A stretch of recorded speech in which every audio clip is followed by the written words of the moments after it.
Good morning, good morning. Okay.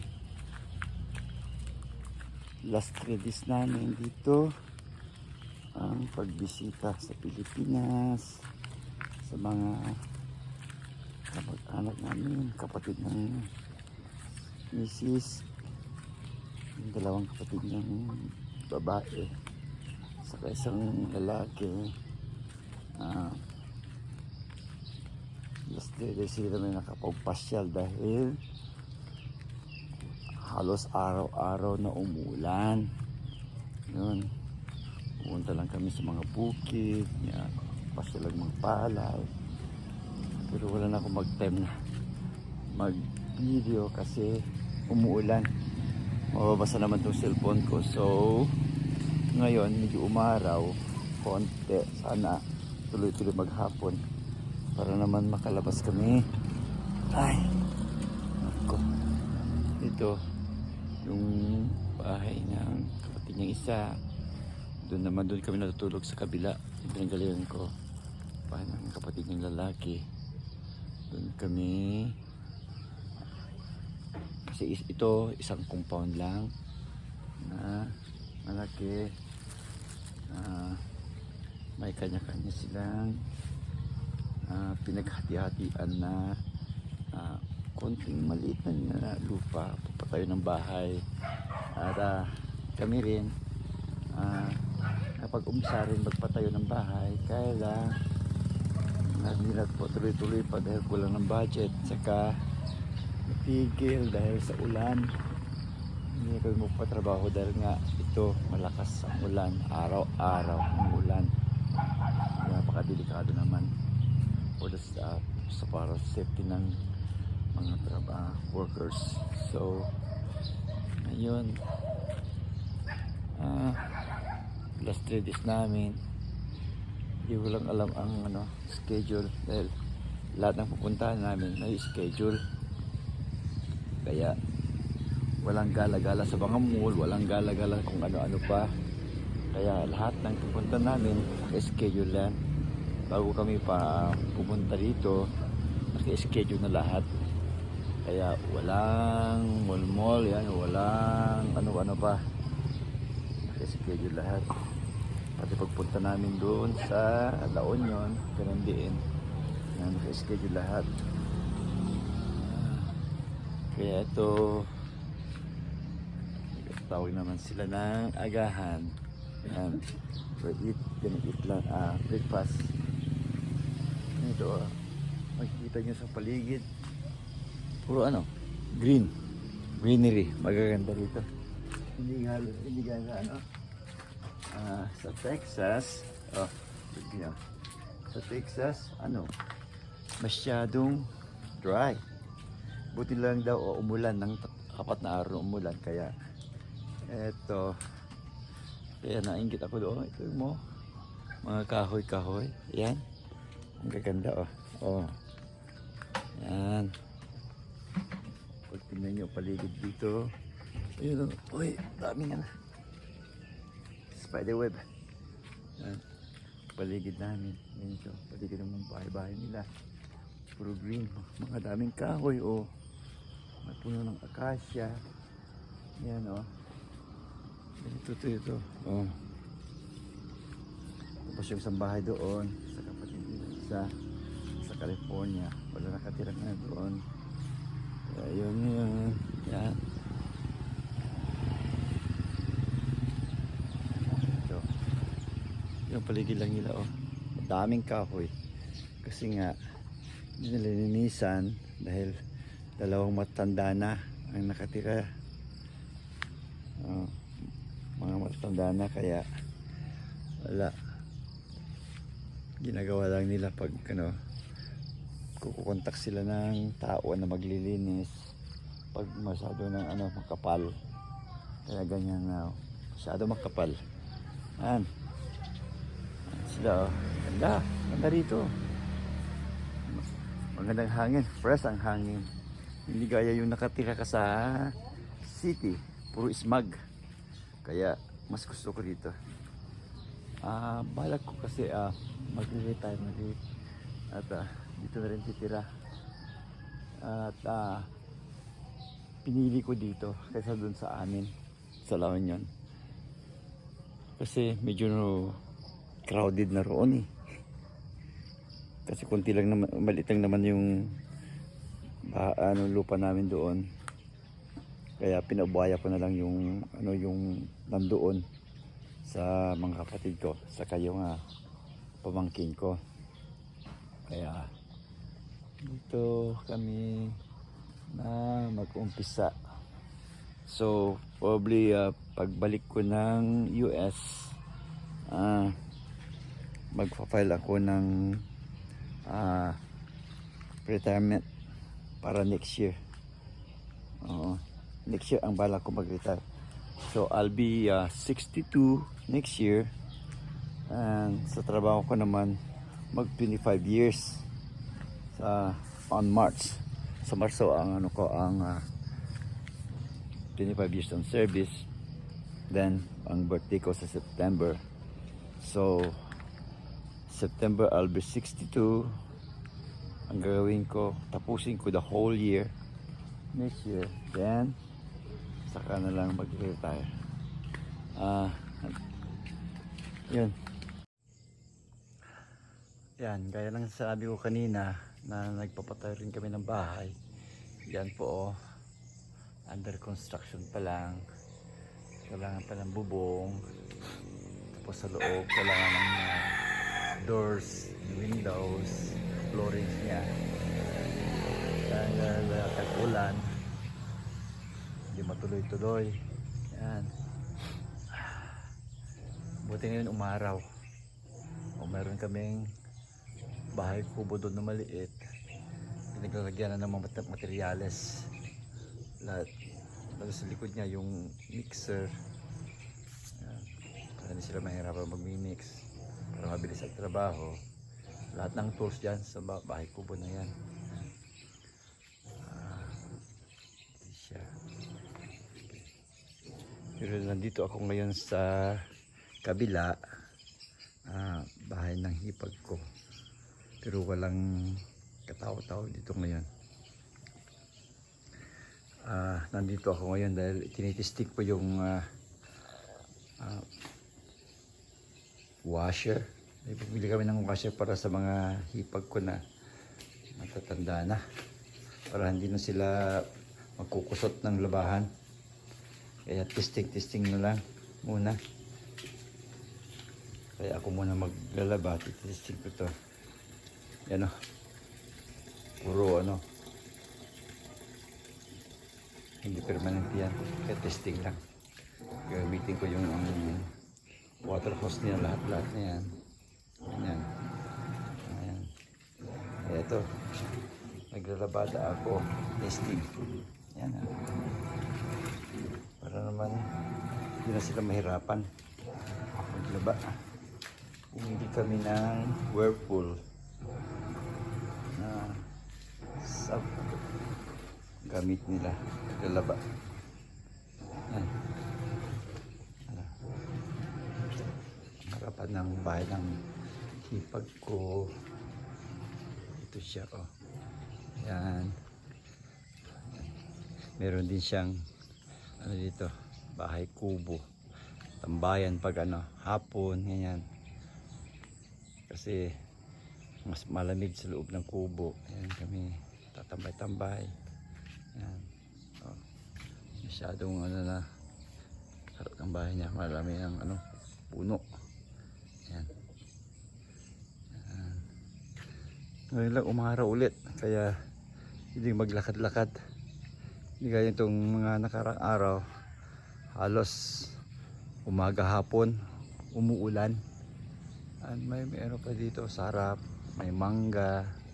Kaya balak ko rin dito sa amin. Pag natapos na yung bahay na yan, magtatanim din ako ng mga ibabang prutas, fruiting trees. Fruit trees yan. Ayan o. Ang boundary hanggang dun sa may buko. May buko. Diretso hanggang doon. Oh, makikita nyo doon. Bali, yung bahay nasa gitna ng lote. Tapos, maluwang pa doon sa likod. Pwede pong isang bahay doon kung pwede. No? Tayo doon ng bahay kubo. Yan. Kasi yung dirty kitchen namin, nagpagawa kami ng dirty kitchen para magluluto kami ng sa kahoy. Gamitin namin. Kasi maraming panggatong naman. So, mas maganda. Double purpose yun. Pag mag-iihaw, ayun yung gamitin namin. Yan. Dito namin gagawin yung gate. Yan, temporary pa lang yan. Habang hindi pa tapos, pabakuran namin yan. Bakuran yan hanggang doon. Kita mo sa dulo noon. Sa may kahoy doon. Kasi sa katabi niyan, yung para sa isang kapatid din. Maluwang din kasi luwang mas maluwang pa yata dito sa sa lot namin. So may tamarind yun. Luwang din, mas maluwang sa amin sa kanila. Kaya isang compound lang. Isang compound lang sila, naghati-hati magkakapatid. Yan. Buhay dito. Mas gusto ko dito. Hindi masyadong crowded. Kaya lang sinasabi ko kanina na doon sa amin sa La Union crowded na. Kaya mas maganda dito dahil po hindi ka crowded. Maski malayo sa kabihasnan, countryside talaga dito. Dito na lang ako. Mas maganda. Fresh lahat ang hangin. Doon fresh din, kaya lang may crowded na. Magkalapit-lapit na yung mga bahay doon. Hindi kaya dito na talagang nakasegregate ng mga lupa. Kaya nahati-hati na silang magkakapatid. Kaya dito na lang ako muna. Dito na lang kami patay ng bahay. Yan. Kulang na kulang ang oras namin. Kulang yung isang buwan na bakasyon. Tapos ulan pa ng ulan. Yan. Dito kami ngayon sa Bulinaw, Pangasinan. Kaya yung sinabi ko kanina na mag-retire ako. Pagbalik namin sa US, magpa-file na ako ng retirement. Yun ang talagang plano ko, na magpapatay na mag-retire na. Kaya nga nagpapatayo kami dito ng bahay para makapag-retire na o makapag-umpisa na. Ito yun. Yan, tayo rito. So, against the light yata. Yan, tayo rito. Di pa tapos. Maliit lang na bahay to. 2 kwarto lang.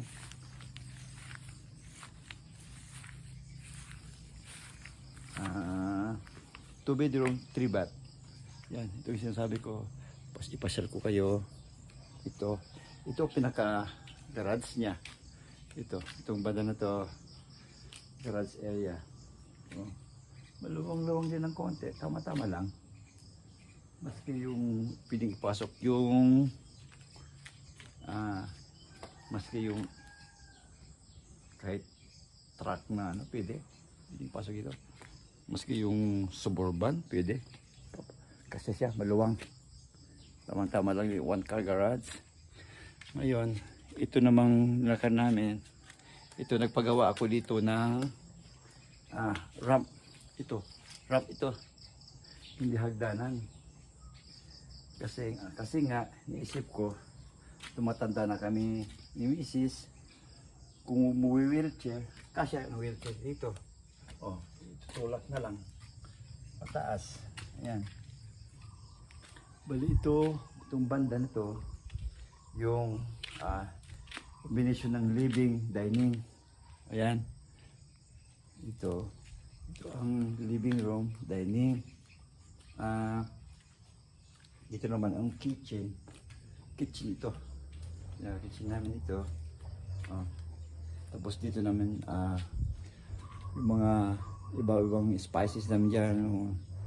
Mga bigas, lahat-lahat na yan. Plato. Yan.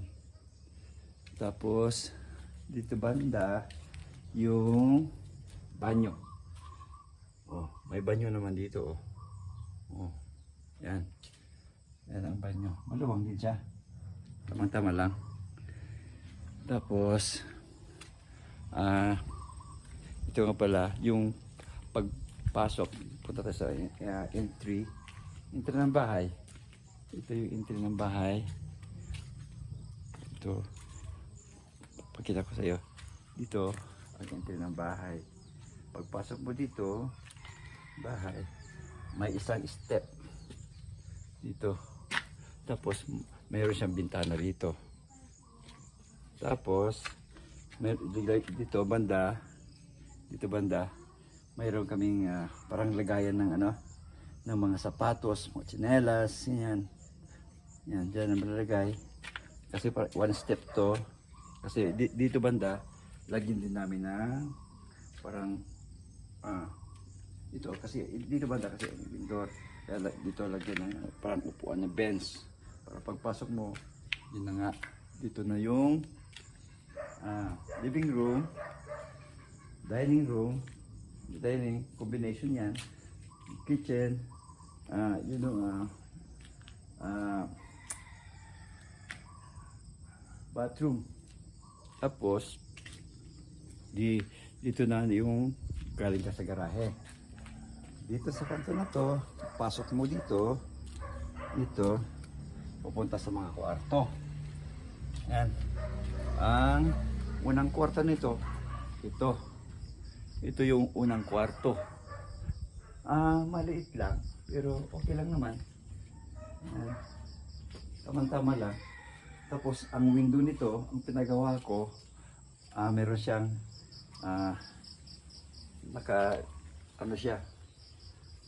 nakalabas siya. Hindi siya diretso.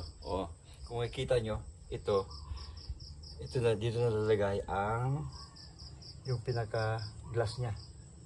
Yan. Tapos hanggang sa taas din niya, ganyan. Lagyan ng takip doon sa taas. Para ganito, puro glass na yan. Para extension din ito. Pwede gamitin. Pwede silang umupo dito. Pwede siyang umupo. Yan. Mga iba-ibang gamit. Yung pambabae yan. Yan. Tapos, muna tayo dito sa isang room. Yung pinaka master niya. Ito ang magiging kwarto namin ni Mrs. Yan. Maliit lang siya, pero katamtaman lang. Ayaw namin ng malaki-laki. Kaya dito naman ang master bath niya. Dito. So pumasok dito. Ang pinaka-master bath niya. Yan yung pahabang. Yan. Yan Hindi nag-spread ng kamay ko pero hindi siya abot. Kung hindi sa kabila. Isa. Ang haba. Halos sa kalate pag yung dalawang kamay ko, in-spread ko. Sa kalate. Ito yung pinaka-kwarto namin. Yan. Tapos ganoon din ang bintana nila. Nakalabas. Yan Yan. Nakalabas And then dito ilalagay ang yung glass niya hanggang dito sa taas. Dito. Yan. Dito ilalagay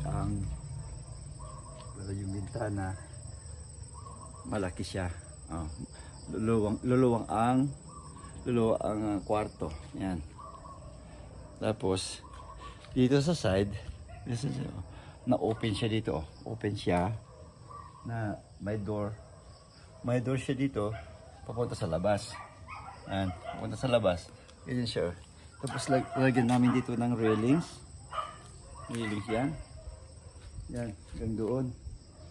Oh, tapos kung makita nyo doon, hindi ko makita. Ayan, oh. May steps siya pababa. Tapos meron din siyang ramp doon pababa. Kung makapansin nyo, dito open siya.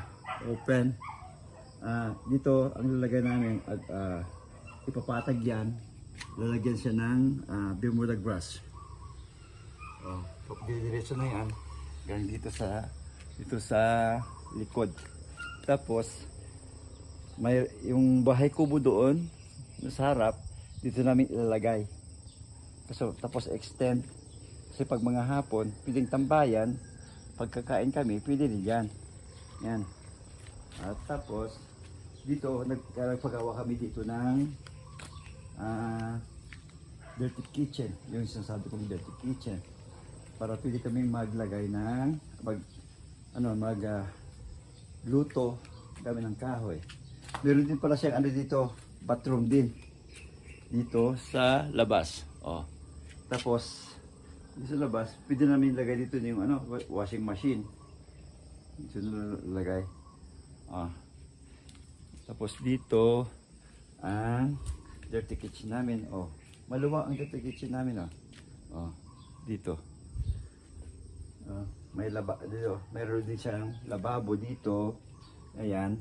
Tapos, dito banda, kung makikita nyo itong banda na to, dito namin, dirty kitchen, yung gagawa ng, gagamit ng kahoy. Yan, dito. Tapos, kung makita nyo sa taas, meron siyang chimney. Ayan, chimney po ito. Yan ang chimney niya. Yan, chimney yan. Pataas yan. Ito, ayan. Dito banda. Mga kaprat yan. Ito na nilalagay yung stove na pangkahoy. Para yung usok niya, papunta sa taas. Hindi pa siya palabas. Pero sa taas. Yan siya, pili kami magluluto dito sa labas. Para makatipid naman sa gas. Ayan. Tapos, dito sa kabila, ito.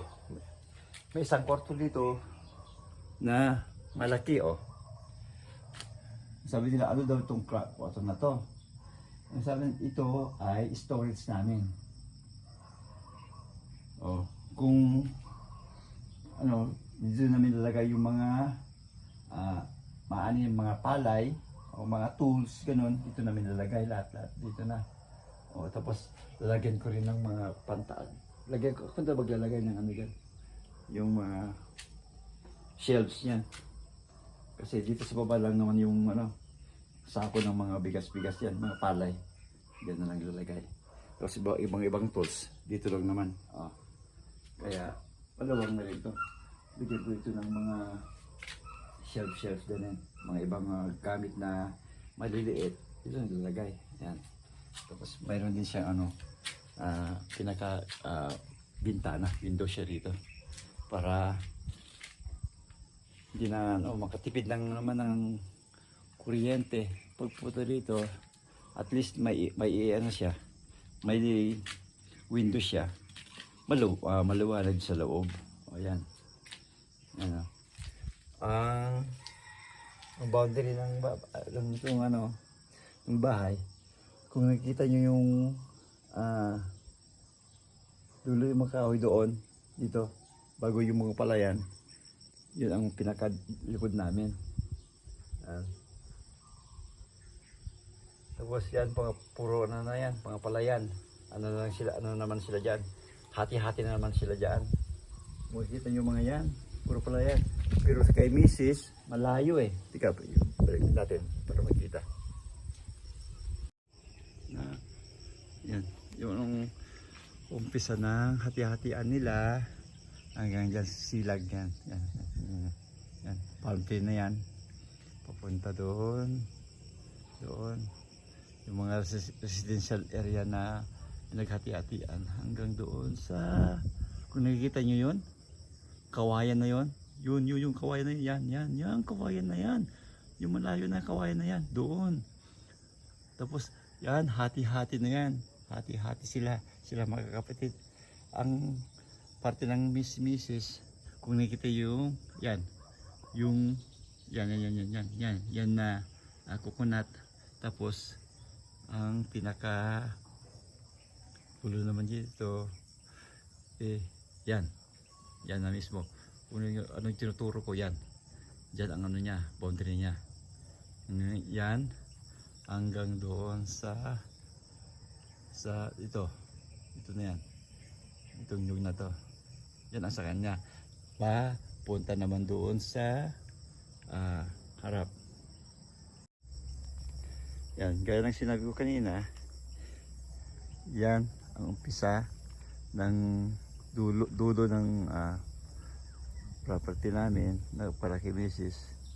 Tapos yan, punta yan hanggang ito nyug yan, yun. Tapos pupunta doon sa may yan, sa may nyug, coconut na yan, yung pinaka doon, kasi kalsada na yun barangay road. Kung makikita nyo doon, umpisa ng lote namin, pupunta dito, yan, hanggang doon sa yun, doon. Okay, kasi dito sa isang kapatid naman niya, ang ginawa nila, dahil nasa ibang bayan sila nakatira, nagpatayo din sila ng maliit na kubo para mapag-umpisa rin sila.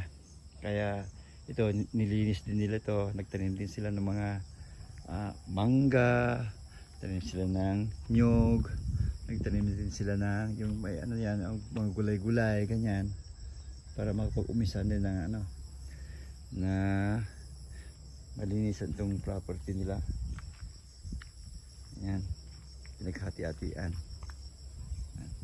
Pero itong amin, nako, makapal itong mga dahon-dahon, kailang malinis ito. Yan, kung makikita nyo, ang dami, linisin. Pero sinasabi ko na saka na lang linisin kapag tapos na itong bahay. Sila rin maglinis yung mga pinagagawa dito. Palinis ko lahat yan, nandoon. Nilinis. Kasi sa banda rito, balak ko yun, ito banda na yan, yung bahay kubo, patay ko dito. Yan, dito ang maging tambayan namin. Tapos yan kasi pinaka matanim ni Mrs. ganyan. Tapos nga lalagyan ko na ng puro yan, so puro grass yan, Bermuda grass ang ko. Yan, kung makita yung likod namin, ganyan dito, parang dito may dito sa gitna, open siya. Yan, galing sa kwarto doon sa living room, papunta dito sa dirty kitchen. Kaya yung dirty kitchen namin sa labas, para pag magkasalo-salo sila mga kapatid, kami dito na sa may bahay kubo. Mas maganda kasi balak ko dito banda magkatanim din ako ng mga gulay-gulay, saka gusto ko yung mga fruits, gusto yung lansones o kaya rambutan, tanim po dito. Yan. May tanim na dito na coconut, dwarf na coconut, kaya lang hindi makikita sa laki ng mga dahon. Yan.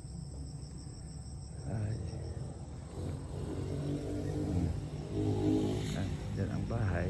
Pero tapos pa. Kulang na budget. Yan. Ito yung makikita ang harapan ng bahay. Yan o. Sa garahe yan. Yan. Ito ang pinaka porch niya. Tapos may binta rin doon sa kitchen. kitchen na yan, maliit lang. Kasi gamitin lang namin yung sa labas. Yan. Tapos dito banda, lagyan din namin ng railings. Ito yan. Dito. Ito mga yan. Lagyan din ng railings yan. Kung dito sa dulo, may railings siya. Para pwedeng maglakad-lakad dito. Dito na sabit ni Mrs. mga tanim niya. Tapos dito ang daanan. Kung makikita nyo sa harap, ganyan. Yung harap na yan, papunta doon sa gate. Yan. So, ito yan. Pasiminto ka na lang yata dito. Pasiminto na yan. Hanggang pupunta doon sa may barangay road. Yan. Hindi namin nilapit yung bahay sa road. Mas maganda kasi yung mayroon siyang distance. Yan. Malayo siya. Kaya maluwang itong harapan niya. Nakikita nyo yung harapan. Yan. Hanggang doon. Nakita nyo yan. Yan. Kung nakikita yung coconut yan. Doon siya. Yan sabi ko kanina. Yan. Itong bahay kubo yan.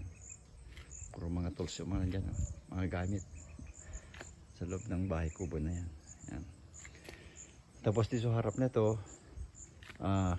gawin ni Mrs. yata. Kasi yung design na ginawa namin, kasi kami ang gumawa niyang design. Dito banda, tatam niya na ng mga bulaklak. Dito banda. Yan. Kasi mga step-step ito eh. Mga ito, dito. Yan. Gagawa siya ng daanan. Hindi pupunta dito.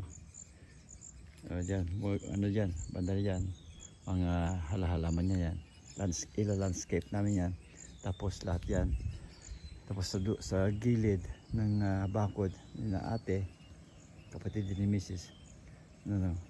Gagawin namin yung pinaka-garden, yung mga bulaklak trim dyan.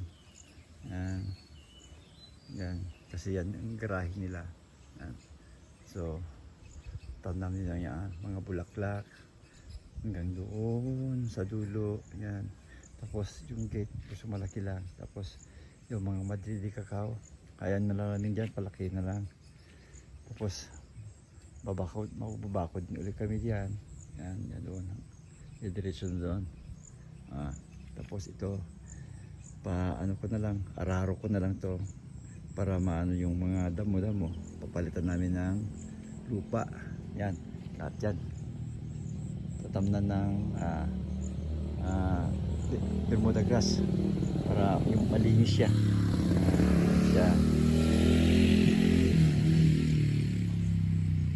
Para tapos magtatanim din kami dito mga iba-ibang klase ng mga bulaklak. Yung mga parang nakikita ko doon sa Texas na maganda. May nakita na ako dito tanim ng hipag ko na pwede kong pagkuhanan ng itatanim dito, tanim dito, pinaka driveway. Tapos kasi diretso na yan ng semento diretso sa driveway. Tapos para gagawa rin ako ng pinaka dito na semento niya para diretso ko yun para pag yung pag back up yan, pag back up po dito semento yung dadaan ng sasakyan. Tapos liliko lang doon, punta roon. Yan. Bali pa ganun siya. Diretso lang dito ang semento. Magandang plano. Pero hindi pa matapos-tapos dahil kulang ng budget. Ito yung pinaka mindor niya. Atas ako para yan. Pinaka mindor niya. Pag titignan nyo yan, mahigit 1.5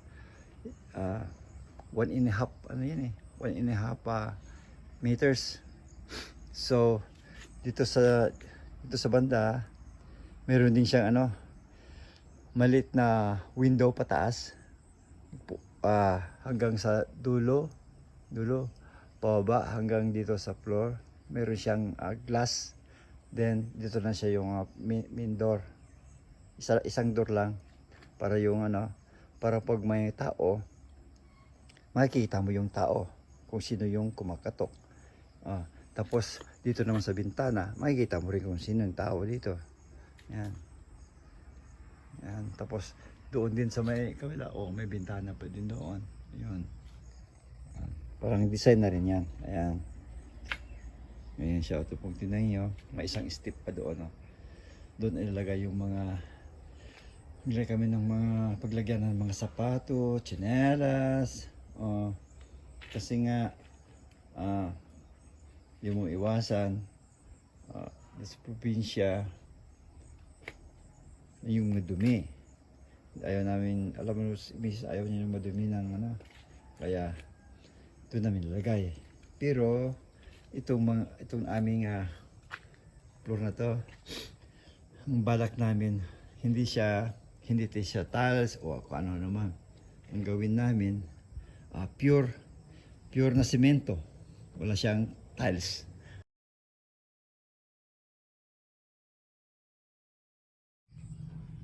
Ay, pasensya na yung kanina, naputol ang video ko dahil napuno itong cellphone ko. Kaya nag-delete muna ako ng mga iba-ibang mga videos, sa mga ibang pictures. Kasi punong-puno na. Kaya mag-delete muna ako. Linisin ko itong phone ko. Mga hindi na importante na pictures. Yan. Alisin ko na lang. I-delete ko na lang. Para itong video na to, i-upload ko. Saka i-delete ko ulit. Pagkatapos may upload sa YouTube. Para at least nasa YouTube na siya. At nakasave na siya roon. Para itong naman cellphone ko, malilinisan. Para mayroon siyang space. Okay? Hanggang dito muna at salamat sa panonood. Maraming salamat po. Adios.